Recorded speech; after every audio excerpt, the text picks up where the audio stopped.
Welcome back once again to the Bootleg Football Podcast. I know it's been roughly a week and a half since our last episode. Apologies for the delay. EJ and I have been really working hard the last week or so trying to get ready for the draft, so it took a couple extra days to get ready to do this episode, but I think we have watched, finally, enough tape on enough offensive players to kind of narrow down our 10 best offensive gems of the 2020 draft class. So this is going to be a jam-packed episode as per usual. But before we get into that, of course you guys know by now, two very important questions off the top every single show. EJ, how you doing? And what you drinking? I am in my happy place because the annual running back binge-a-thon has commenced. For those that don't know, I save my running back tape until the end. It's my prize for the end of the grind. It's the light at the end of the tunnel. I love running back tape. And I of course, watch tons of running backs as I watch defenders and whatever else, but I don't do my straight-up running back studies until the very end. And I finally cracked the seal 2 nights ago and am now full running backs, full on until the draft. We'll go through about 20 to 25 of them probably. And it's just nirvana for me. So that's been a nice distraction. It's just a ton of fun. I love watching that position. So we'll talk about one of those guys tonight, at least on my side, maybe a couple more on your side. But what am I drinking? I'm drinking Iron Horse Brewing from Ellensburg, Washington's beer, which is Quilter's Irish Death. They describe it as a dark, smooth ale, 7.8 by volume. Basically like a Guinness with a lot more malt in it and a bit smoother body, so not that kind of dry bite. And very, very drinkable, very, very dark. And you don't want to pound too many of them because they're 7.8. But that's what I'll be enjoying as we talk about some of these folks that we think are really interesting. Might not be the best at their category, but somebody we really enjoyed watching or maybe think isn't getting as much hype as some of the others. Those beers that hover around 8% are the dangerous ones. Because those are the ones where, like, you get through 4 or 5 of them, and then you stand up from whatever you're sitting in and immediately realize how terrible a mistake you made. What is this, get through 4 or 5 of them? Oh, I'd be asleep right now if I tried to get through 4 or 5 of these. Clearly, you've never been to Pike's Place Brewing. Oh, actually, I have some Pikes in the garage. I've got Pike's Kilt Lifter in the garage. I managed to snag some before the lockdown, and I will bring that on the pod at some point, maybe as we do a little draft run-up next week. But before we get going, I have a game for you. A game? Yeah. What's that? Okay, we're going to do a little name association. You're going to tell me what is similar about this list of players. You ready? Okay. Okay. Michael Pittman. Yeah. Jedrick Wills. Okay. Lynn Bowden. Troy Pride. Laviska Shenault. Antoine Winfield. Willie Gay. And Antoine Brooks. Man, that is all over the map. Not all of them are Senior Bowl guys. Not all of them are one conference. Not all of them were correct. Were 3-year starters. Only all of them are good. Only you would go with 3-year starters. All of them are really good. All of them can technically play multiple positions if you consider left and right tackle different positions. I don't know. What's the similarity? They're all juniors. Oh, yeah, that totally slipped my mind. They are all juniors. Michael Pittman, Lynn Bowden, Jedrick Wills, Troy Pride, Laviska Shenault, Antoine Winfield, Willie Gay, and Antoine Brooks are all juniors. We got a lot of juniors in this draft. And I'm not talking about guys that have been in school for 3 years. Literal actual juniors. Yeah, like not 3 years in college, but, named the same as their father. And Pittman, his dad was a great player too. Yeah, no, Pittman was great. Winfield was great. It's just amazing to me as I go down the roster, like how many guys are listed as junior. And I'd forgotten completely about Laviska Shenault. So anyways, as I put that list together for tonight, I was like, that's crazy. I don't know that I've ever seen that many guys named junior in one draft. So anyways, fun game. I didn't know there was more than one person named Laviska either, but apparently I was proven wrong. I totally forgot where we were supposed to be. Man, I've been having a lot of scotch so far. Clearly, I started drinking it. Really? Yeah, I started What drinking it. scotch are you drinking? We didn't even get to that. Yeah, well, I started drinking it about 2 hours ago because it's been that kind of week. Oh, I don't know if some of our listeners might not be near a Costco that actually sells liquor. It kind of varies from state to state, but if you are, and I highly recommend it. So Kirkland brand alcohol, I swear to God, is the best value in booze that people don't realize. They have a 22-year-old Speyside under the Kirkland brand, but obviously Kirkland doesn't distill it or bottle it or do anything. It's like a private label collaboration with a company called Alexander Murray and Company. oh yeah. And they're an independent bottler. So what they do is they go throughout Scotland. They're based in Aberdeen, and they source barrels and they'll age them themselves. And so they partnered with Kirkland to kind of release a line through that's, exclusively delivered to Costco. So they did an 18, they did a 20, and now they have a 22-year-old Speyside. And I swear to God, EJ, they sourced this from Macallan because it's the exact same profile. And it has the color, like it's not like color additive either. Like you have the color that you can only get from spending more than 2 decades in a barrel. You get just the dark fruit and the hints of chocolate on the nose. It is an exceptional scotch, and it's $80 because it's Kirkland, and I don't know where else you can get a 20-plus-year-old scotch for $80, let alone a good one. This is by far the best value in scotch I've ever had in my life. It's not the best scotch I've ever had in my life, but it's pretty damn good, and it's pretty damn cheap. So that's what I'm drinking tonight. I got 5 bottles of it because I don't know how long they're going to carry it in the store, but I want it forever because I want it forever. where else am I going to get a somehow, 22-year-old scotch for $80? So I stocked up while I could. Scotch in your house is not going to last forever, but there is a Costco very near me. So if I ever decide to end my lockdown, I might wander out and see about a barrel of that, but or not a barrel of that, but a bottle of that. I don't think I could finish a barrel of scotch. But anyways, let's get to some of these gems. We're going to go through 10 of them. You've got 5. I've got 5. Again, we didn't really adhere to sort of any particular position group or conference or even ranking. These aren't our top 5 guys or anything else. It's just guys that we watched and thought were interesting or possibly undervalued or maybe just underappreciated. So who's your first guy? So I put this out on Twitter today and got a very, very strong reaction to it. So I figured I'd lead out the pod with it. I decided to sack up and just go with my gut and not adhere to the consensus quarterback rankings out there. And if I'm going to go down with the ship, I'm going to go down with the ship. So I put Jalen Hurts at QB3 in this class, which just sounding or just hearing that at first, a lot of people are going to be like, Brett, what the hell are you talking about? Obviously, he's not Burrow and he's not Tua, who are both phenomenal prospects. But Hurts in his own right is pretty damn good. And if I had to choose between him and Jordan Love and Justin Herbert, there's a lot more qualities that I would feel comfortable with if I'm a general manager trying to save my job by taking a young quarterback. There's more qualities in Hurts that I feel comfortable gambling on than I do with Love and Herbert. I just released a big-ass film room episode on Herbert, kind of detailing all of the things that give me pause about him as a prospect, why he unfortunately reminds me in a lot of ways, both good and bad, of Mitch Trubisky. The maddening inconsistency, the seemingly not getting better, even though he's a 4-year starter. He never really kind of got over that plateau. He always seems like he's just on the cusp of being great, almost like a Ryan Tannehill in Miami before he got to Tennessee, where it was a perfect system fit, and we can get into him over the offseason, but just that perpetual feeling of, man, he's almost there, and if he could just fix that one little thing.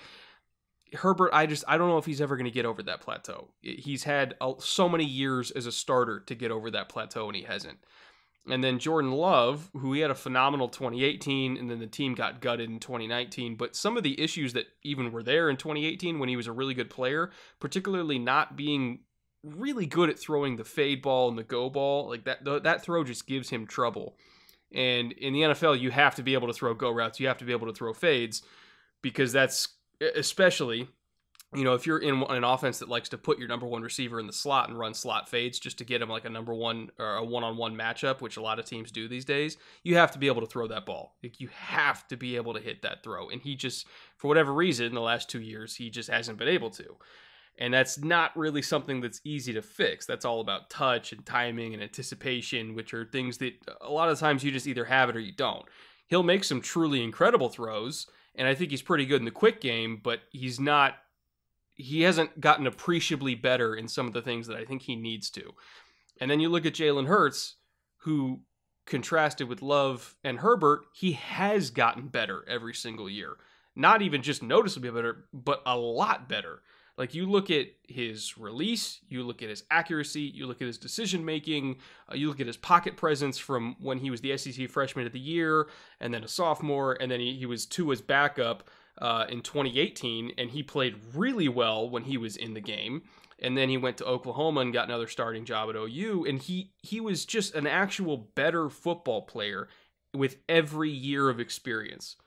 Learning multiple systems, multiple different languages, working with a whole bunch of different receivers. And I love the progression that I saw from him. He's not the same player he was 2 years ago, like Herbert is, and arguably like Love is. And he's a phenomenal leader. He's a freak athlete. His arm is good enough to me. There's just so many qualities that, again, if I'm a general manager and I have to bet my livelihood on somebody, I'm going to bet it on the hardworking athletic freak that gets better every single year. I don't think that's that crazy of a take.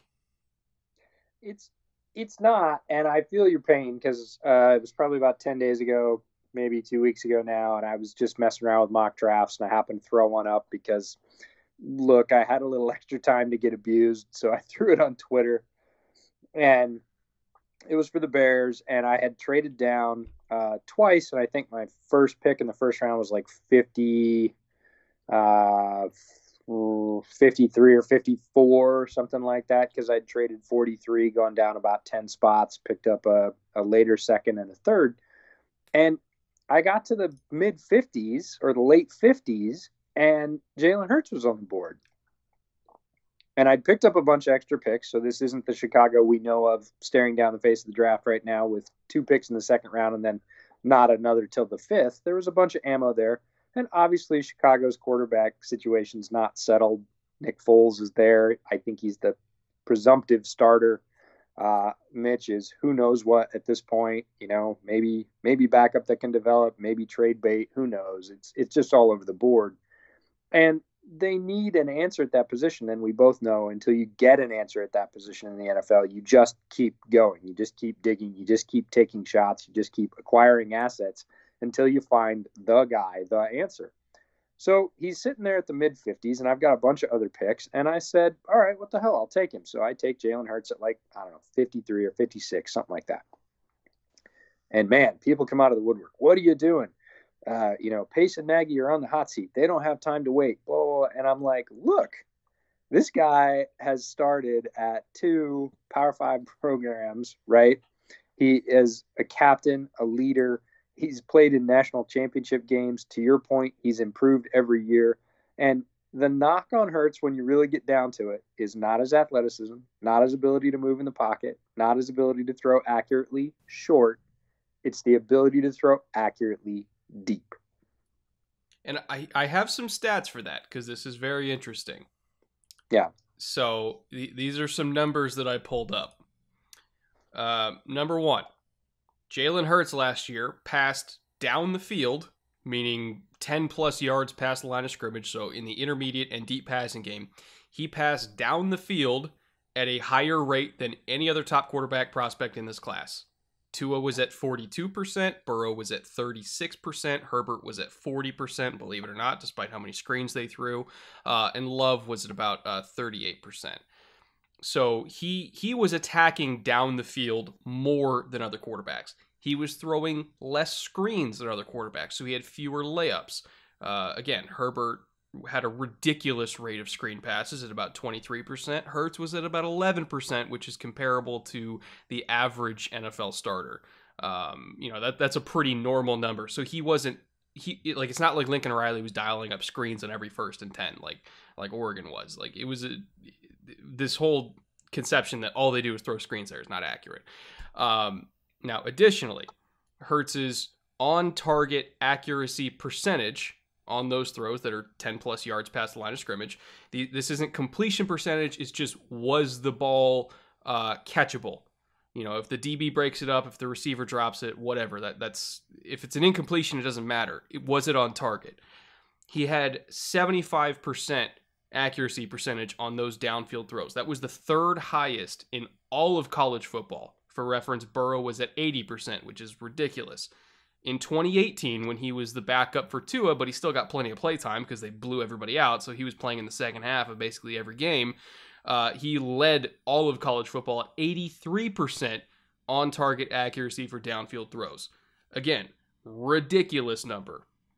Herbert and Love, by comparison, for 2019, this past season, were 69th and 70th in the country at about 62%.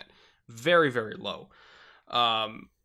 And so I look at these numbers, and obviously I look at the tape. You look at the Baylor game where CeeDee Lamb wasn't even playing in the second half, and they were down by 25 points, and he still led them back. Basically just carrying the team on his back. He led them back, and they won that game without his number 1 receiver. Like, he is a legitimately good passer, and I think the downfield passing numbers when he was early in his career, yeah, I think those are pretty easy to call out because he wasn't a good passer back then. But he has grown so much. I almost liken him to like a Dak Prescott, where the Dak Prescott we saw in 2019 was not the Dak Prescott that we saw in 2016 and 2017. They're 2 different quarterbacks now.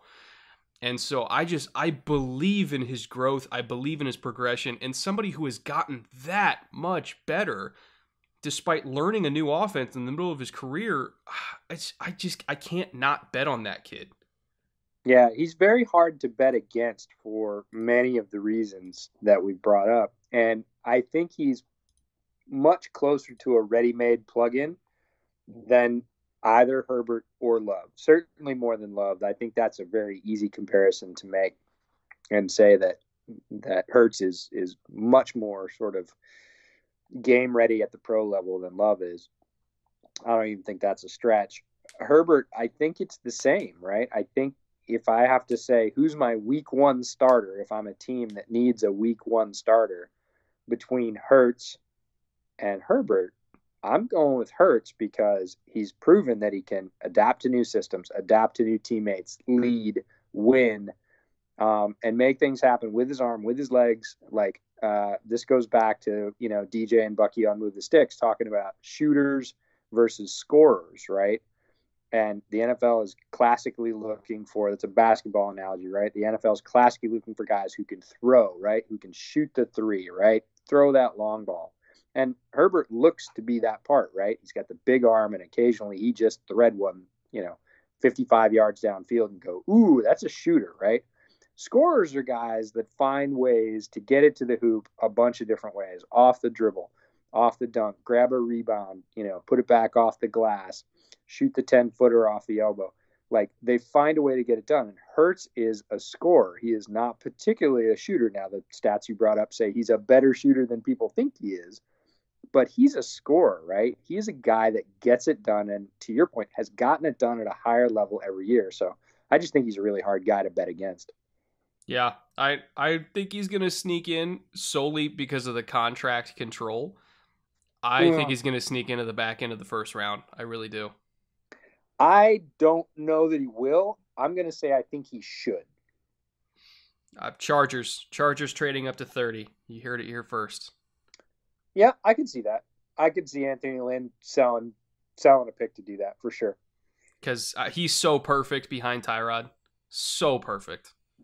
Yeah, and he gives them a longer-term option who could lead them for a long time. So, yeah, I don't think that's a bad thing at all. Who's your first guy on your first list? I'm going to lead off with a West Coast guy, speaking of the Chargers, with Michael Pittman Jr. at USC. And we've talked at length in lots of different formats now about the wide receiver class, the wide receiver depth, how ridiculous it is, how many talented players there are, how many different types of talented players there are. We got to see Pittman at the Senior Bowl up close, and he destroyed the first day of practice. Now, for those of you that don't know Michael Pittman, yes, his dad, Michael Pittman Sr., the running back, played for Tampa Bay amongst some other teams, good pro. Michael Pittman Jr., the USC receiver, big guy, 6'4", about 223. Did not look like that in ladder drills. Did not look like that in the little break and box drills that they do for warm-ups for wide receivers at the Senior Bowl. Showed a lot of body control, a lot of snap in and out of his breaks. Looked like the clear leader in the clubhouse as the best receiver at the Senior Bowl on the first day. And on top of that, look, he's 6'4". He's got good hands, runs good routes. He can play down the field. He can play the short game. Ran in, the mid 4.5s, which for a guy that size is plenty of speed. The top 5 receivers in the NFL in terms of yards gained this year were all in the 4.5 range. I think the average was about 4.55 for what they ran for their 40s. So that's functional speed in the NFL. That's not a problem.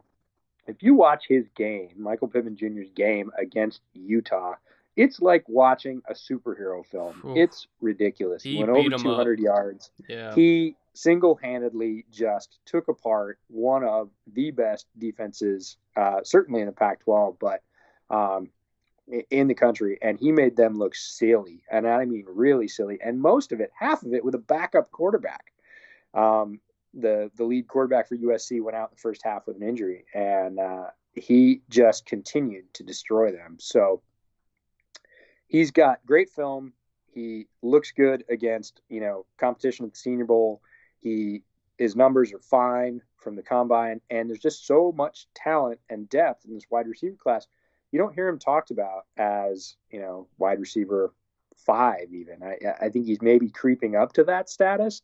But in any other year, this guy's a first-round wide receiver, right? This guy's an easy pick in the 20s as a wide receiver for a team that needs a starter, a number 1, big outside guy that can kind of do it all. And he's just not getting that kind of billing, but I think he deserves it. Yes, I think the guys ahead of him have qualities that put them there. The CeeDee Lambs, I'm not saying Pittman's better than CeeDee Lamb. I'm saying, look, it's a historic year, and Pittman is as good as many, I would say better than many previous former first rounders at wide receiver, and he's certainly not getting that kind of hype. Well, why don't I play this game? If he was coming out and Hollywood Brown were coming out in the same year, who do you take first? Depends on what I need. If I need pure speed, I might go Brown. But if I'm looking for the more complete and the better overall receiver, it's Pittman, not even close. So what about DK? No, I'd still take Pittman. What about N'Keal Harry? Pittman. Deebo Samuel? Who went top of round 2? What we know about Deebo Samuel now in the hands of Kyle Shanahan, or what we thought as a prospect? As a prospect, yeah, as a prospect, no. As a pro, maybe, but not as a prospect. So here were the first rounders the year before: DJ Moore and Calvin Ridley. Would you take Pittman now versus those 2 prospects as prospects? I might. I was not as high on Ridley as everybody else was. I thought he was very good, but everybody else had him as the de facto number 1, and I was like, because my number 1 that year was Cortland Sutton.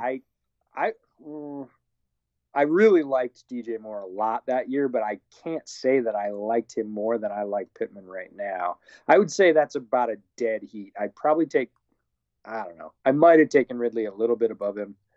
But I don't know. I would have had that almost is a 3-horse race, depending on what you like more in terms of size, speed, route running, whatever. I would have taken Cortland Sutton over Pittman, but it would have been It would have been a very hard conversation. Really? Yeah. Sorry, I loved Sutton. Sutton was my wide receiver 1 that year, from the poll, actually from the year before. I was like, when this guy comes out, he's wide receiver 1. Forget it. I thought the Cowboys were going to take him. I was convinced they were going to take him because at the time they still needed a replacement for Dez. I don't know why the hell they passed on him.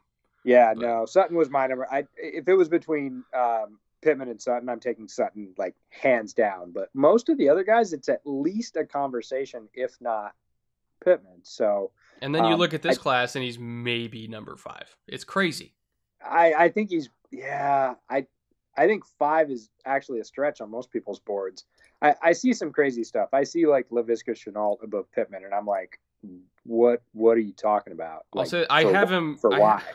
I have him going in the first round of my mock draft, and he's still my wide receiver 7. That's how crazy this class is. Yeah, and I think that sort of range 5 to 7 is legitimate, and he's earned that and whatever else. But I think we need to keep in mind that 5 to 7 is 2 to 3 in almost any other year. Yeah, it's we're talking Denzel Mims and Donovan Peoples-Jones are right in front of him, and it's very close. Yeah, very, very close. So, and I again, when we were watching him down in the Senior Bowl, every other ooh and ah you hear from the bleachers, it was because Pittman was absolutely destroying some corpse of a DB on the field. I mean, just throwing him all over the place. He owned for the first, especially the first day, but he just owned. And then Mims really came on, and Van Jefferson started to heat up as well. But in day 2 and day 3, but day 1, it was clearly Michael Pittman show. So he set the tone, and then the DBs realized, like, oh man, these guys are going to kick our asses if we don't play hard. Yeah, and they kind of did, which was cool. That's a great job by Nagy and his staff, Jim Nagy and his staff, to put together a really strong wide receiver group this year. So, but it was fun to watch him, and he's my first guy on the Gems list just because I think he's really good. Some team's going to get a great value, end of the first round, top of the second round, wherever he ends up going. There'll probably be a wide receiver drafted ahead of him that we will groan at if we're doing a live stream or reactions. We'll just be like, what are you doing? You took them in front of Pittman, like Pittman's still on the board and you took that guy.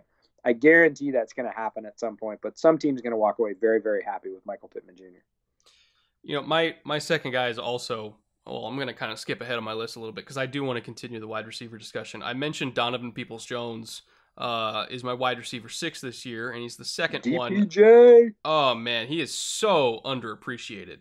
Yep. If he had any other quarterback but Shea Patterson, I mean, you watch Michigan's offense, it's difficult. Like, I can't watch Michigan without a drink in my hand because it is rough, especially early in the year. I felt so bad for him. And you look at his physical skill set, it's utterly absurd. He's one of the best athletes in this whole class, but he's a more refined receiver, like actually playing the position, than I think people realize. In terms of his ability to manipulate leverage and use his explosiveness to his advantage, like once he crosses your face, he is gone. He's a natural slot receiver, but you can also bump him outside. He's got the size for it. But I think he's really at home in the slot because he's a better athlete than almost every nickel corner you're going to face. I think he reminds me a lot, skill set wise, coming out. He's kind of a bigger version, a little bit less long speed, but better short area explosiveness. A bigger version of Terry McLaurin, where you could just see he knows what he's doing. He's ultra smooth, ultra quick, really good route runner, better hands than you think. He can climb on top of you. And when Terry was coming out, he kind of reminded me a lot of Emmanuel Sanders, and that ended up being right. Now, and I think Peoples-Jones has a lot of Emmanuel Sanders to him, especially in the quickness department off the line. Like, I love DPJ. I think he's going to be a much better pro, or at least a much more productive pro than he was in college, assuming he gets a better quarterback, because man, he's got all the talent in the world, and he's more refined than you think. Yeah, I had notes all over last year. Any Michigan game I watched, I had notes about DPJ, and I was like, man, this guy, when he comes out, he's going to be one of the top receivers in class. And here we are, 2020, looking at the draft. It's stacked with wide receivers, and not a lot of people are talking about him. And it's not that he regressed. It's that, the Michigan offense was tough. Shea Patterson is not what I would consider a pro-level quarterback. And he didn't stand out. He certainly didn't get highlighted or featured like a lot of the other guys. And, people are sleeping on him. And I see him down sometimes as low as 20, depending on the list in this class. And I'm like, that's insane. He's better than that for sure, even in the stacked class. So I'm with you. I think DPJ is underrated. And again, somebody's going to get a value. He might not be one of those guys that absolutely blasts out in his rookie year, but I think very much he's going to be one of those guys that 2-3 years on is going to be producing at a much higher level than his draft slot. Yeah, he's going to be, I would imagine he's going to end up being a starting slot receiver for some team initially. And I think there's a lot of teams that could use him. Like I look at, hey, let's say Miami takes Tua at 5 and they're looking for a third receiver to go with the two big guys they got outside there, one that can play inside for him. I think that's a hell of a fit, and you give him a quarterback like Tua. Ooh, again, I don't know if he'll put up insane numbers, but just in terms of fit for what that system needs and just giving him a quarterback that's accurate enough to feed him over the middle, man, he could be such a good pro. I'm really excited about him. Yeah, I like him a lot. I'm glad you brought him up. He is one of those players that is better than what people are talking about this draft, and then certainly in terms of attention. You ask a lot of people about him, they're like, "Oh yeah, that guy," and you're like, "He's not that guy. Like he's way better than that." So speaking of under the radar, by the way, yeah, I'm just kind of peeking ahead at your list. You've got a whole lot of guys that literally nobody is talking about at all. But yeah, it's funny. I'm looking at number 2, and I think if he goes to the right team, right. Number 2 is another receiver. We're sort of talking a lot about receivers because Brett skipped ahead and went to DPJ, but we'll just keep it on the receiver trail. But I almost think this isn't the receiver trail, right? So number 2 on my list is Lynn Bowden Jr., Kentucky, and you say, well, what's Lynn Bowden? Is he a wide receiver? Well, he's listed as a wide receiver, but he's also a quarterback. He played quite a bit of quarterback for the Cats and was very successful doing it. He was not just a runner. He can throw it and throw it pretty well. Now, Kentucky chose not to throw it a lot, but the combination of what Lynn Bowden is really interesting. He's not like anybody else, and it's very rare that we get to say that in the draft world, right? Everybody's like somebody else. And Lynn Bowden Jr. is a guy that has legitimate potential to score a touchdown 5 different ways in the same game. Mm-hmm. He could throw it. He's proven that at Kentucky. He can definitely catch it. He's absolutely proved that at Kentucky. He can run it for sure. He has, you go look at his highlights and it's just roll after roll of 40, 50, 60-yard runs where he takes a look, the defense drops 7. He's got a huge alley up the middle where they miss on a blitz, and he's like, bye, and he weaves his way downfield, makes about 2 or 3 good cutbacks. He is not crazy blazing fast like a Hamler or somebody like that, but he absolutely is a gamer, knows for the end zone, fully understands run after the catch, would probably be a decent running back if you wanted to play him there. So he can throw it, he can catch it, he can run it, and then he can return a punt or a kick, and has done so both at Kentucky. He could legitimately score 5 different ways for a team that he goes to. He could be their third quarterback. He could be their third wide receiver. He could be their, second punt returner and first kick returner. And what kind of value, what kind of a crazy, insane value is that to have as a guy that's a threat to score from 5 different positions, takes up 1 roster spot? There just aren't a lot of people like Lynn Bowden Jr. I'll tell you why I was so excited to get to him on your list. And as soon as you typed him in, I was like, okay, I want this to happen. My dream, or I guess nightmare, could also be considered a nightmare. New Orleans. You put him with Sean Payton, who absolutely will find a way for him to score 5 touchdowns in 5 different ways. I mean, why pay Taysom Hill? Why keep him around when you can have Lynn Bowden Jr. for the next 4 years for dirt cheap to do the exact same thing and do it better?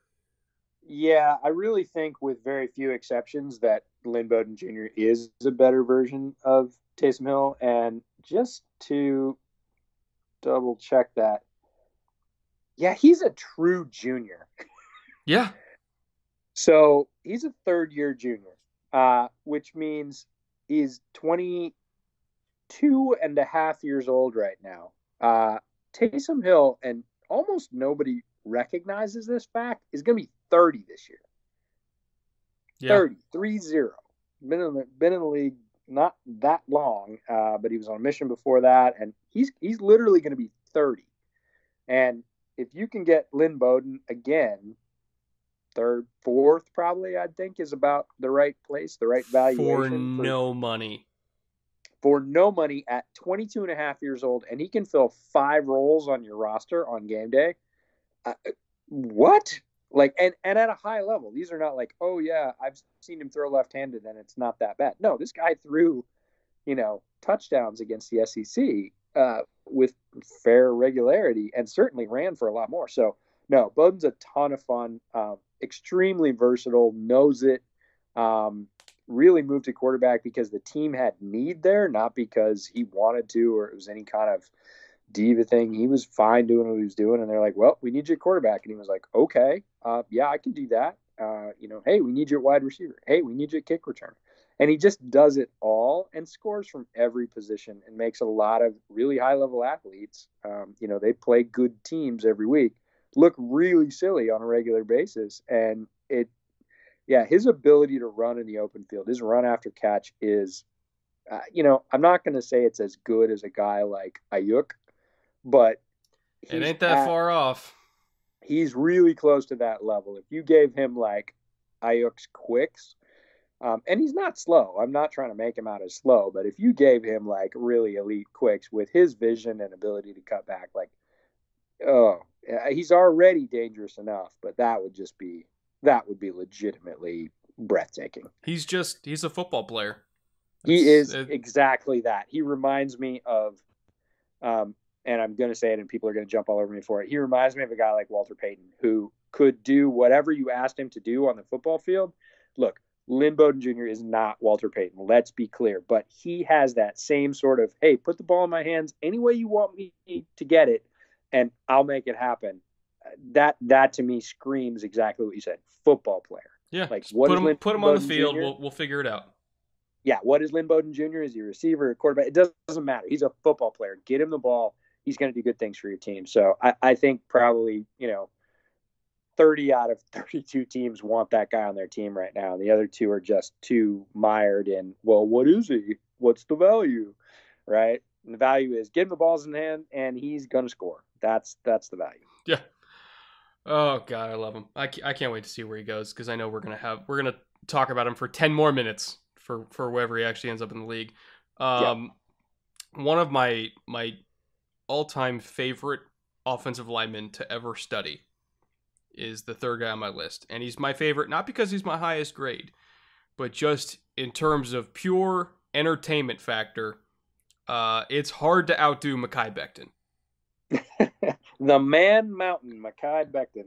Yeah, he is just absurd in terms of the amount of times that you have to watch the wide angle, because if you're watching the end zone angle, he takes his guy off the screen. So you need to figure out where he goes. Yeah. You have to watch the wide angle just to actually watch him into the sideline. You're watching him run block from the high angle cam because you can't do it from the other one. I mean, I felt so bad for Alton Robinson and Coleman over at Syracuse, who were two edges that are going to be drafted. They were arguably one of the best 1-2 punches in college football last year, because how many teams have two edges that are going to be drafted in the same year? Syracuse is one of them.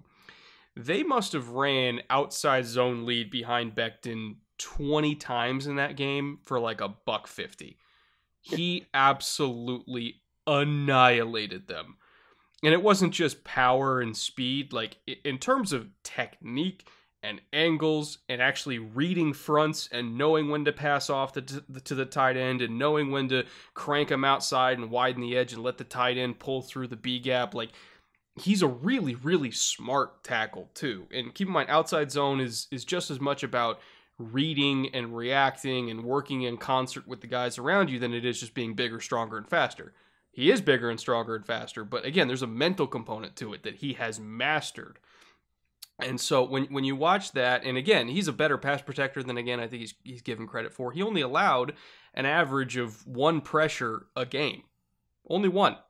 And people are going to say, oh, well, he only had 70-something true pass sets. Well, okay, fine. But again, one pressure is one pressure. So even if he's taking 8 quote-unquote true pass sets in a game where it's not off play action, he's not getting a chip, whatever, if he's only allowing one pressure, again, that's not bad. And that's with a guy who I think still has some technical things that he can improve on. And he's been working with Duke Manyweather, who's one of the best offensive line coaches really anywhere at any level. He's the same guy who coaches Mitchell Schwartz, Lane Johnson, Trent Brown, all these Pro Bowl, all-pro tackles. Like, Duke is the guy they go to train with, and he's been training with Mekhi ever since his season ended at Louisville to get him ready for the NFL. So, again, I have confidence that his pass pro technique is going to improve. He's already a dominant run blocker. He's already a really good athlete. He's a great person, high character, hard worker. I think he's going to go a lot higher than people think. And while I still have Jedrick Wills as my offensive tackle 1, if you put Mekhi Becton and his potential that I think he is going to reach up against Andrew Thomas and Tristan Wirfs, honestly, if I'm in the right system that's going to utilize him on those zone runs, I would probably strongly consider taking Becton as my second offensive tackle. Yeah, I think Becton's he's a fascinating guy to watch, and for all the reasons you mentioned, but he's just massive, right? And it goes back to the sort of Bill Parcells planet theory, right? That there's only so many people that are that big on the planet, and if you find them, you go get them. He's that big, and like you said, he's smart. He's technically proficient. He already gets it. He's getting better.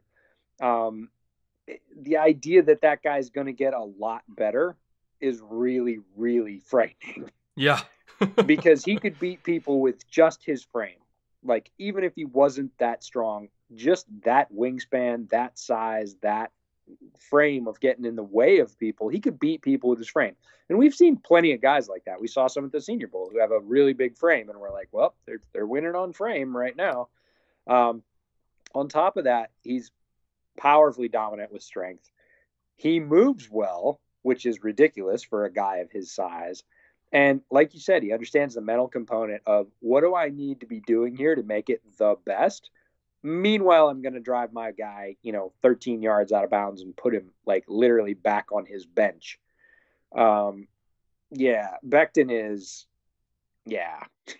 Becton is kind of everything. You just grab popcorn and watch. He's that kind of offensive lineman, and he mashes guys. It's you do end up feeling sorry for the people he's playing against because of the way he wins against them and the regularity he does it with. Yeah, I mean, I think he probably led all the college football in pancakes last year. I would be very surprised if anybody beat him on that stat, because every other play, I'm not even joking, every other play is pancake. He's ridiculous. Who do you got as your number 3? Well, since we're talking about pancakes, now I'm kind of hungry, but I'm going to stay on the pancake theme and go with a guy that I liked the first time I watched him, which was heading to the Senior Bowl. I watched all the interior linemen that were going to be in attendance, and that's because the Bears need a replacement guard for sure. Kyle Long retiring, right guard is an open spot right now.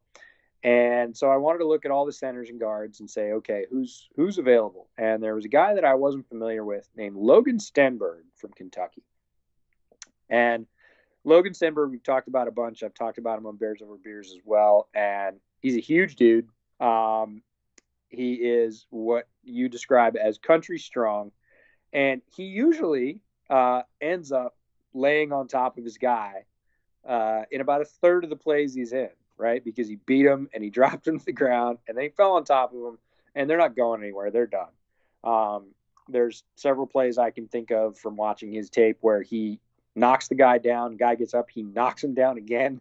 He follows him. They try and get up. He knocks him down again. I sent those plays to my editor at Windy City Gridiron, Lester Wiltfong Jr., who was a college tackle, and my Bears Over Beers co-host was a college guard. So whenever I get sort of what I call O-line porn, I send it to them. And I was like, look at this. And they just sent back like Snickers and smiling faces. Because Logan Stenberg is a guy that offensive linemen love. He wins a lot. And he doesn't do it pretty. We need to talk about form over function, right? His function is he whoops his guy just about every time, and very rarely do they get by him, especially at the guard position. It's a phone booth. He's got a huge frame. I think he's 6'6", well over 300 pounds. And he just kind of stands there and bends and doesn't go anywhere. They just don't move him. It doesn't look particularly pretty. He's not using ideal leverage or anything else, but they just don't win. And when he's run blocking, he's the guy that ends up dropping him on the ground and laying on top of him. So in terms of effectiveness, it's really, really high. In terms of prettiness, it's not very high, but I'm all about function on a football field, and Logan Stenberg is packed with it. At the end of the day, it's a question of, did the quarterback get touched? Yes or no? And most of the time, vast majority of the time, with him, the answer is no. You watch the South Carolina game, and I was really eager to see Javon Kinlaw, who's one of our defensive favorites, go up against him. And then it turns out, South Carolina just literally lined Javon Kinlaw up on the other side of the line the entire game because they didn't want any piece of Logan Stenberg. And that's saying something, because Javon Kinlaw has really, truly incredible power, and they didn't even bother putting him on Stenberg because they're like, we can get him in the backfield in other ways. We don't need to mess with Logan. We'll come from the other side. And I think that's just when you consider how good Kinlaw is, how high he's going to be drafted, if you have a team that is willingly shying away from the quote-unquote best-on-best matchup, that's a pretty high compliment for Logan Stenberg. And again, the technique isn't great. The leverage isn't great. Hand placement isn't great. But when you're just naturally that powerful that you win anyway, I don't even really need an offensive line coach to quote unquote refine him. Does it work or does it not? 95% of the time for him, it works. That's good enough for me. Yeah, you put him in the phone booth and you say, do what you do, Logan, and he will. He will do what he does. And that's the end-all, be-all with Logan Stenberg. And if you can tolerate it looking awful in the film room, but your quarterback having a nice, clean jersey at the end of the day, then Logan Stenberg is your guy. And it's funny because when we started talking about him, right when I met you at the Senior Bowl, I said, watch this guy Stenberg. And you're like, what? You're like, who? The guy who walks with a stick up his ass? Yeah, and you're like, all right. And then, sure enough, we watched some of those reps, and then you watch some tape, and you're like, I think you might be right about Stenberg. And I was like, yeah, he doesn't lose, right? And at that point, he was pretty typically available in like mock drafts and consensus mock drafts well into the 200s. He was at 210, 220. Now to put that in round terms, that's like a fifth-ish rounder. And over the past 2 months, steadily, as folks have, again, looked at the tape, refined, gotten to spend more time with him, gotten kind of more comfortable with the fact that, some of the top talent kind of didn't do so well against him. He has steadily moved up the boards. And as of right now, I'm seeing him consistently from like 110 and up. I saw him at 90 the other day on a consensus mock draft board. He's moved up like literally 100 spots in people's minds. He is not available past usually the end of the third round, beginning of the fourth round. Now you can't get him. If you were going to wait at that point, I was waiting to the fifth. I was like, I'll take Stenberg in the fifth. No problem. You don't get him there anymore. He's consistently going sort of bottom in the third. The compensatory pick range is real prime territory for him. And I think that's realistic. I think we're going to see him go in that range and be, plug and play, very effective. So let me put you on the spot here. Sure. And I'll throw out some other guards in this class that are probably going to go on between the second and fourth round. Sure. Would you take him over Lemieux? Shane Lemieux from Oregon. Oh, I like Lemieux a lot more than most people. Again, Lemieux was supposed to go to the Senior Bowl, and I was really disappointed when he declined his invitation and didn't show up because I had watched him, and I like him a lot. He's my, I would almost say he's my favorite Oregon lineman, and I'm going to get all kinds of crap about that because they got a tackle that's really hot crap. But no, would I take him over? What system do I run? Do I need my guard to move a long ways? If I do, I'll take Lemieux. if I'm running more of a power sort of man inside zone system, I'll take Stenberg. Yeah, that's why I kind of think he kind of fits the Bears, because they're not running a whole lot of outside zone there. It's inside zone, it's power, it's duo, it's we're gonna mash you in between the hashes with David Montgomery and throw RPOs. I think you're right in that kind of system where, like, it's one thing if you're like Kyle Shanahan, you run outside zone a lot. You're gonna want. I'm not gonna take Stenberg in that system. Yeah, he's not very fleet of foot. Let's put it that way. But for something where you're just making guys bleed up the middle, man, there's not a whole lot of guards in this class I'd take above him under those circumstances. Maybe Jonah Jackson, maybe.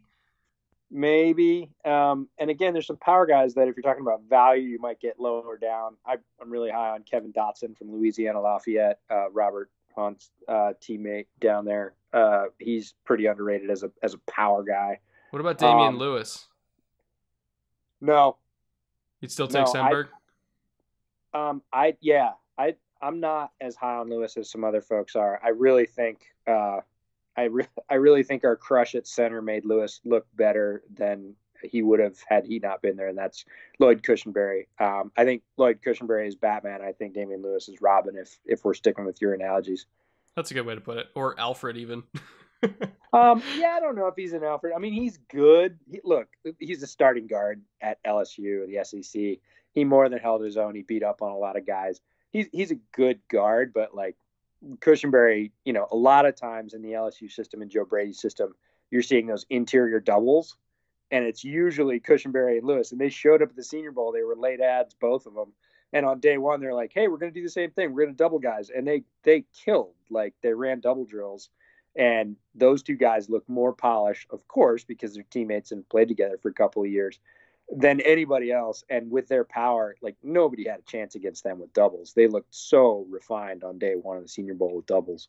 But if I'm stacking up, guard one-on-one and I don't get Cushenberry to his left, I'm taking Stenberg over Lewis. It's hard for me. Like, I like Lewis, but it's hard for Lewis to live up to Cushenberry, because Cushenberry to me is Nick Mangold. Like, that's how high I look at him as. Yep, I would agree. And I loved Mangold. He was one of my favorite centers for a decade. And I think Cushenberry is going to end up being that kind of guy. But not to get too far off track here. Speaking of LSU players, I did want to use. I know you wanted him so bad, but I stole him before you could write him in. My fourth guy on my list is, out of everybody on that LSU roster, Lewis, Cushenberry, even Joe Burrow, Jamar Chase, Justin Jefferson, my favorite individual player to watch on that whole team was Clyde Edwards-Helaire. People that I've talked to around the league quietly are begging, or I should say praying, that he falls to the second round, because he is not going to last more than 10 picks in the top of the second round. Whether it's one of those teams that takes him or somebody trades up, because I don't think there's a whole lot of teams that have him lower than their second or third running back. And that's, keep in mind, Jonathan Taylor's in this class, DeAndre Swift is in this class, Cam Akers, J.K. Dobbins. A lot of teams like Clyde Edwards-Helaire more than most, if not all of those running backs, because he is really damn good. We had kind of a conversation earlier about Lynn Bowden Jr. just being a football player. And Clyde Edwards-Helaire is a football player. Yeah. He is a damn good football player. We can talk about him being a running back. We can talk about him being whatever else. He is, okay, if we're going to give an award for the most distracting football player in the 2020 tape draft class, he wins hands down. Oh, it's not even close.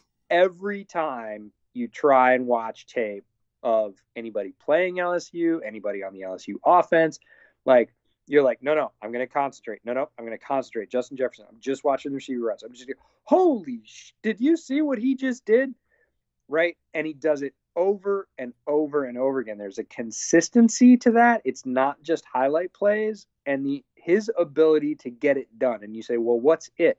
And the answer is whatever they needed done, right? If it's a pass route, great. If it's grinding out 3 yards between the tackles behind that offensive line, being patient and then showing power and picking up 5 when you need 3 for the first down. He does whatever is needed, and he does it really well and really consistently. I think, when Joe Burrow said that Clyde Edwards-Helaire was the best football player he'd ever played with, people say, what? No, you played with the Bosa brothers. You played with Michael Thomas. Zeke Elliott was on your team, when you were a freshman at Ohio State. Chase Young, all these LSU players. Like, there's no way that Clyde Edwards-Helaire is the best football player. But when you look at it through the lens of football player, not who's the best defensive player, who's the best running back, who's the receiver, who's the guy that when it's 3rd and 10 and you're playing against Alabama in prime time to slingshot yourself into playoff contention, and they bring pressure. Alabama's making a furious comeback behind their own quarterback that's going to go in the top 5. It's a 6-point game. Again, this was a real scenario that happened. 3rd and 10, they bring pressure, free rusher. He gets it out into the flat, just throwing it before the play can even develop. Just go make a play, Clyde. He's sitting there on the sideline. 7 yards between him and the first down marker. 2 Bama defenders closing in. Trayvon Diggs sitting literally a horse's ass hair away in front of him. And he said, well, go get a first down the hard way. And he just fucking trucks him. Yep. And just takes him for a ride for 6 yards to get a first down, move the chains. And they scored on that drive. Yeah, Diggs has CEH in his nightmares. He has to after that game, because you watch that game and at least twice directly, and I would say 3 times indirectly, Clyde Edwards-Helaire just goes after Diggs physically, and he just whoops his ass every time. Like, on that play, I know exactly the play you're talking about. I was watching it the other night because you sent me the Alabama All-22, and I was watching all 3 safeties. I was watching McKinney and Shaheem Carter and Jared Maiden. And I was like, oh, here it comes, because I've seen that game a ton from every angle. And I was like, oh, this is the one where Diggs gets his lunch money taken again. And it's Edwards-Helaire, and he just bucks him in the chest with his helmet. Looks like a little Earl Campbell, and drives him for first down. Like, he had every bit of position, leverage, timing, whatever you want. And the bottom line is LSU first down. And that's the bottom line with Clyde Edwards-Helaire. People are like, he's too short. Well, look at that, first down. He can't possibly be a good receiver. Oh, nope. He's not going to truck. He can't run inside. He can't run outside. He runs 4.6, and he's 5'7". I don't care. Yeah. And that's the thing. It's like, he can't do this. He can't do that. And it's like, you turn on the tape, and all he's doing is doing that stuff over and over and over again. He is one of, if not my favorite overall football player in this class, because he's just so much fun to watch, and he's so good at football. The Patriots would not have beaten the Falcons and come back from a 25-point deficit without James White being a damn good football player. The LSU does not beat Alabama without Clyde Edwards-Helaire. He is one of those guys that... he has like 3 clutch plays in that game that keep him going. Way more than that even. If you're purely removing him as the only factor, there are easy 3 I can think of right offhand where I'm like, without him, with any other back in this class, if we're talking about backs, like, who are very talented, let's be honest, they don't get that. Yeah. Like, when shit is real, when your team's back is against the wall, you need a play. It's a big game. I want Clyde Edwards-Helaire more than any other running back in this class, and it is not a discussion. No, I wouldn't even gamble with anybody in the top 5. I was like, my first question is, and it was the same on this list, and you stole him, but will you give me Clyde Edwards-Helaire, right? Will you give me CEH? Because if you will, I'll take him. Like, it's, again, like you said, it's not a question. I'll just take him. Yeah. God, I love him. I really hope he doesn't go to the Chiefs, because we might as well just hand them another Lombardi now. We talked about that as a panic scenario when I was down at your house like 4 or 5 weeks ago, and it came up the first time, and I looked at you, and I was like, oh, God. And you're like, no. Like, we both knew exactly what we're talking about. Like, the Chiefs need one more ultimate weapon on that offense. It wouldn't even be fair. So, yeah, no, Clyde Edwards-Helaire, easy to talk about him all night. He is amazing. We both love him. We can't wait to watch him in the NFL. You have another running back who I think people don't pay attention to enough on your list, but he's been getting a little bit more pub lately. Why don't you tell us a little bit about Zack Moss from Utah? Yeah, Zack Moss is a great back, and there are, I think, running back gets a little bit underrated in this class. Everybody talks about wide receiver. A lot of people talk about cornerback. Running back is loaded, and I'm super excited to be now finally working through at a detailed level all the running backs. Again, one of my favorite things to do. Zack Moss was one of the first running backs I got a chance to watch because I watched some of the Washington Defenders first and watched them play Utah. And Zack Moss is a big guy who runs really hard. My first thought upon seeing probably 4 or 5 carries out of Zack Moss is that's a Seahawks running back, right? You are totally right. That's a better version of Chris Carson, right? He's faster.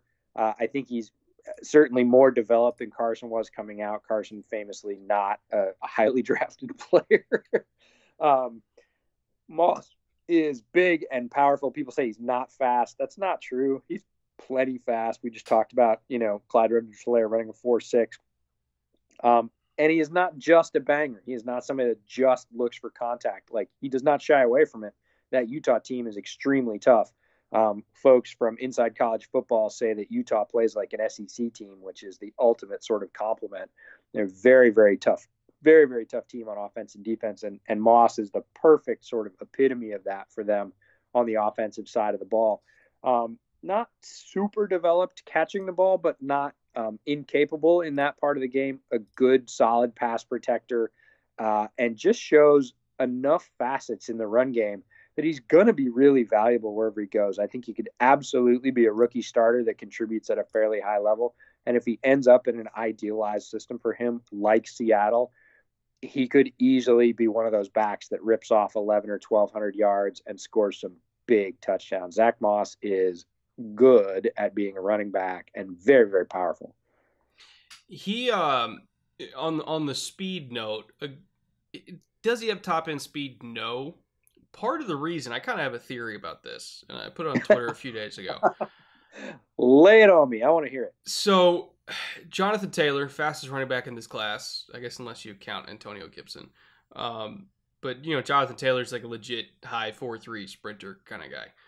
Zack Moss has speed, but I think the reason why his speed is nowhere near, in terms of just actually hitting that third gear and being able to pull away in the end, like Taylor does.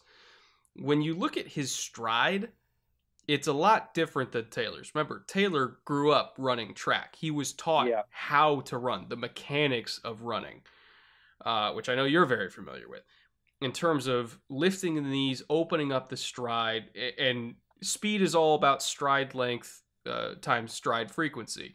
Moss has the stride frequency down, but he doesn't really open up his stride. He doesn't lift his knees and really let his legs cover ground, which I think limits his speed. So he's kind of got like this Energizer Bunny almost stride going down the field, where again, his feet are moving really fast, but he's just not opening them very wide. He's not opening himself up to hit that next gear.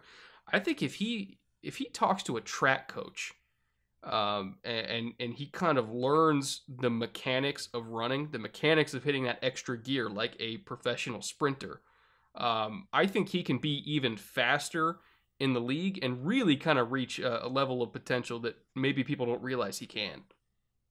Yeah, I think it has a little bit to do with being coiled too, because he is such a big guy. He's 223,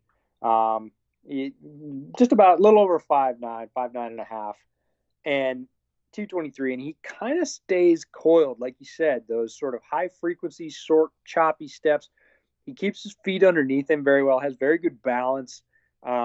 People bounce off him both because of his size and because he leans in. He knows how to use that size and power. And to your point, he doesn't really stretch and sort of open himself to contact. He continues to kind of just drive those choppy feet down the field. And even with that, he's pretty darn fast. There's people that say, oh, he's not fast. And you can throw 3 or 4 clips of Moss at them and go, oh, really? Because he's running away from a linebacker here. He is literally running away from him.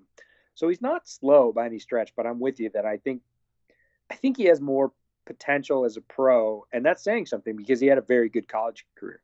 Yeah, there's definitely more juice there. Untapped juice, I would say. The fifth guy on my list, this is kind of a good segue. I mentioned it is, isn't it? I mentioned Antonio Gibson before, who is my fifth guy. He is somebody that really kind of understands how to open up his stride and hit that next year, because he's another running back, I guess, / wide receiver. I'm not really sure what he's technically classified as in this draft. Well, if you ask folks in the NFL, I'll tell you what he's classified as. A guy that you get the ball in his hands? No. The vast majority of folks. Lance Zierlein just put out a tweet today about this, and he said, I'll tell you when I find somebody that classifies him as a wide receiver. He said he talked to like 15, 17 coaches, and everybody is classifying Gibson as a running back. Like, everybody. I project him better as a running back, because how many 6 foot, 230 pounders run 4.39? And he's not exactly refined as a receiver. And I think his hands are sub 9 inches. Let me check. Yeah, his hands are 8.5 inches, which is very, very small. And I think would kind of maybe scare some teams off a little bit. Doesn't mean that he can't catch the ball, but I think that's not exactly a prime measurement of 8.5 inch hands. Like, I can't really think of many wide receivers with hands that small that have been super successful in the league, to be honest. So again, 6 foot, 230 pounds, blazing speed, not a refined route runner, not huge hands, kind of spells running back to me. He almost kind of reminds me of like a Cordarrelle Patterson, except if Patterson was allowed to just be a running back from the beginning. I think that's the kind of career arc we're looking at here of like, okay, let's just take the athlete and put him where he's supposed to be from the start, which is on special teams and as a running back, probably a change of pace back.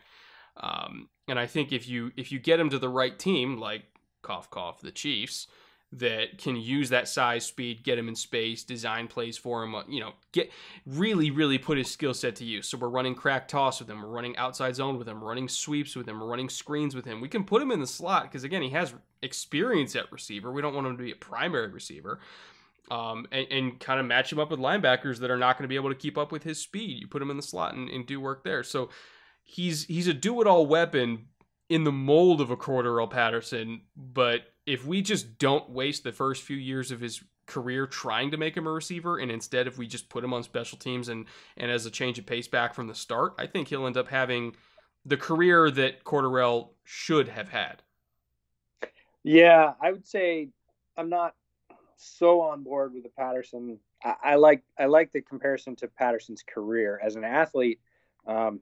A different beast, definitely a little shorter, sort of more compact, about the same weight, sort of better center of gravity. I would say maybe even a little more burst. Like Patterson's one of those guys that when he opens up, he's very fast, but I think Gibson might get there a little bit quicker. A little bit more rugged maybe in terms of physical contact, but yeah, I'm with you.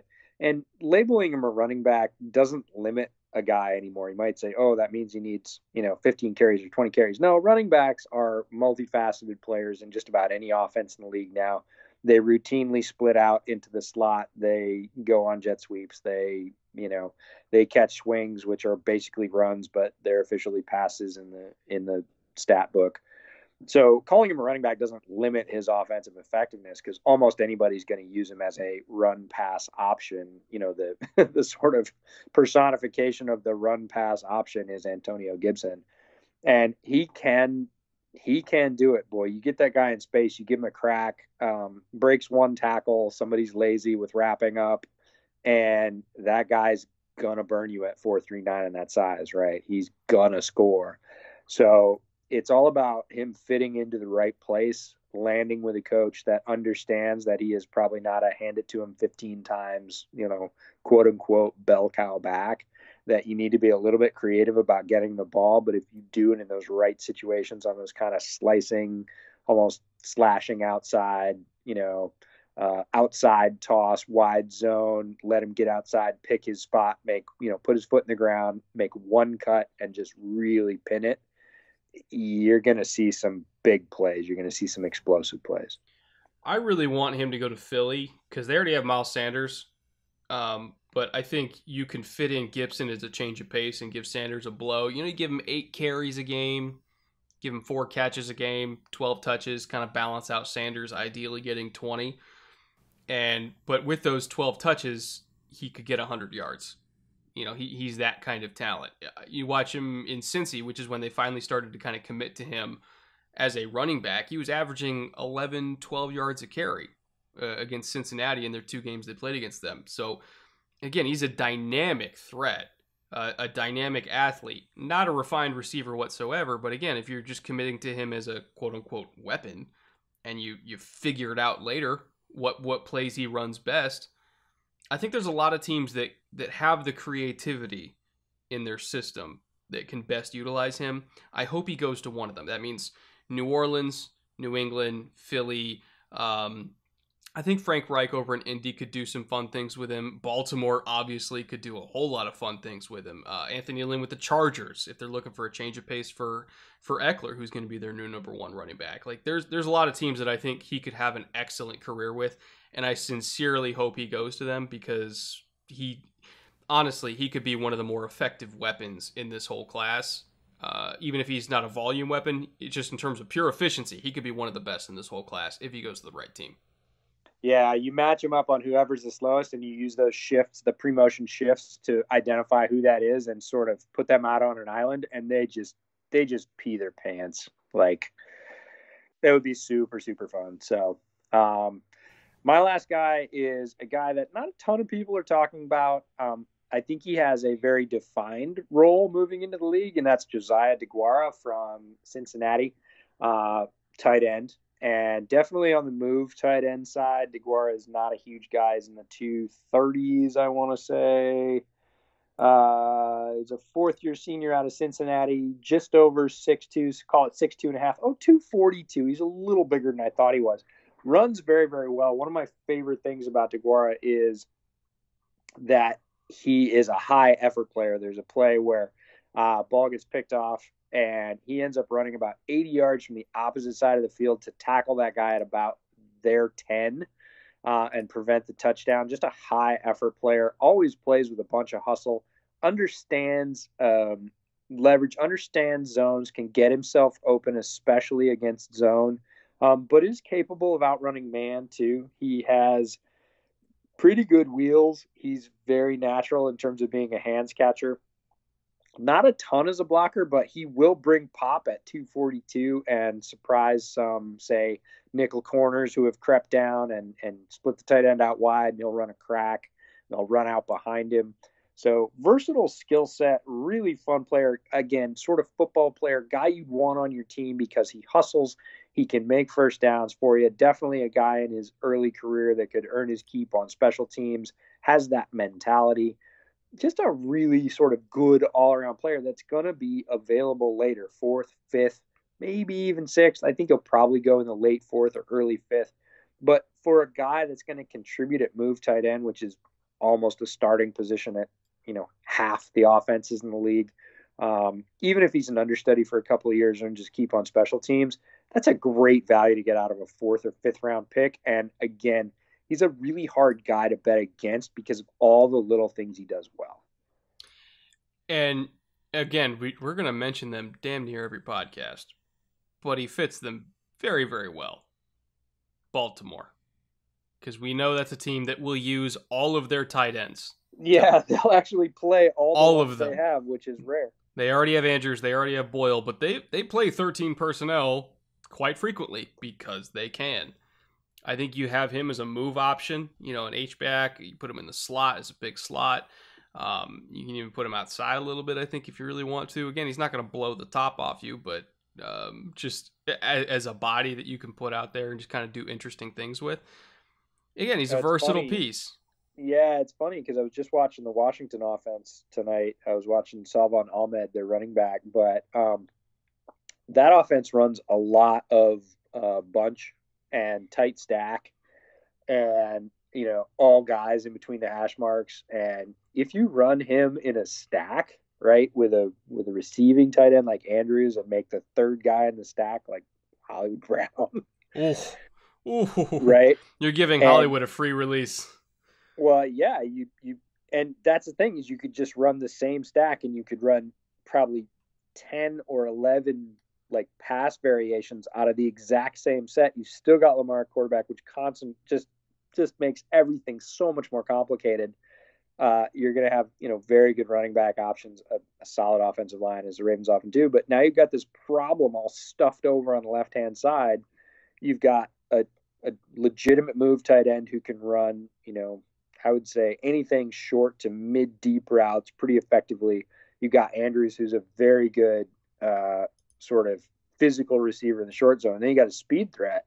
And you don't know which one of them is going where, right? Any one of them can go out and turn left and run the flat route, and then you got seam, post corner, whatever. And that would be, I could just see them having a lot of fun stymieing defenses. And the more I watch offenses lately, the places where, again, I told you I was watching that Alabama All-22 you sent me, and the places where even the really good defenses, and let's be honest, Alabama's is a really good defense, really struggle, is with who's got who in stack. You can see them, even guys like McKinney, who people say is very, very smart and was getting everybody on. He's looking at his other guys and going, no, get over here. No. And sure enough, the offense snaps the ball and they're not locked in. And they're not alone. We saw that with the Cal defense.